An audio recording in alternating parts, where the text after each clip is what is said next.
শেরপুরের নালিতাবাড়ি পোড়াগাঁও ইউনিয়নের পশ্চিম সমচুপাড়া এলাকায় দুলাল মিয়া নামে এক ব্যক্তির রহস্যজনক মৃত্যু ঘটেছে।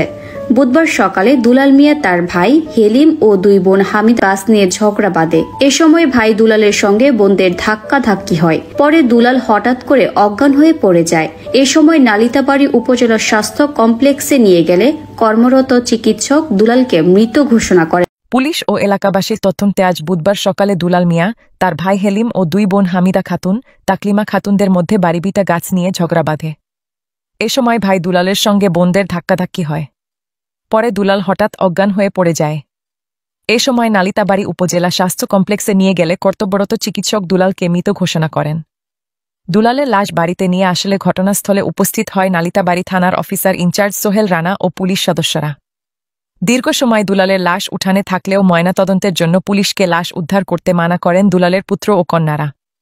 এদিকে দুলালের বোন হামিদা ও তাকলিমা গা ঢাকা দেয়।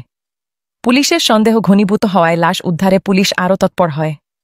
এক পর্যায়ে ইউনিয়ন বিএনপি সভাপতি মুজিবুর রহমান চৌধুরী, সম্পাদক ফারুক হোসেন সহ বিজিবি সদস্যরা ঘটনাস্থলে হাজির হয়। পরে দুলালের সন্তানদের আরও ভালো করে বুঝিয়ে দীর্ঘ সময় পর আজ বিকেলে দুলাল মিয়ার লাশ উদ্ধার করা হয়। ময়না তদন্তের জন্য এই লাশ শেরপুর মর্গে পাঠানো হয়েছে। দুলালের মৃত্যু নিয়ে জিজ্ঞাসাবাদের জন্য আশকর আলী নামে এক ব্যক্তিকে থানায় নিয়ে আসা হয়েছে। এদিকে দুলালের সন্তানদের দাবি তার পিতা হার্টের রোগী ছিলেন। স্ট্রোক করে তার মৃত্যু হয়েছে বলে জানান।